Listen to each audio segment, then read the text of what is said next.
संहित उपदेश म्हणतात। मग हे उपदेश केले कोणाला जातात? महाराज म्हणतात पहिला जो उपदेश आहे प्रभू संहित उपदेश तो पामराला केला जातो। पामर कोणाला म्हणायचं? ल्यावे खावे बरे असावे सदैव हे चिकरी हाव संसारी आगा मानसी जे रुचावे हे तुले कृत्य कृत्य ना ठवे जे करण्याचे निरावे भलतेची करी जो खाई नाही ते खातो जे पिऊ नाही ते पितो जिकडे जाऊ नाही तिकडे जातो असं सरसकट जो आचरण करतो त्याला पामर म्हटलं जातं।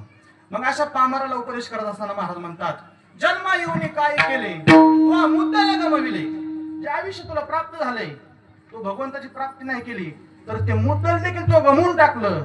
महाराज म्हणतात जर भक्ती करत नसतील तर कशाला वाढला? भक्तीविना पशु कशाशी वाढला? सटविना नेला कैसा नाही काय माये गेली होती भूतापाशी हरी नाही मुकाशी हरी मुडा।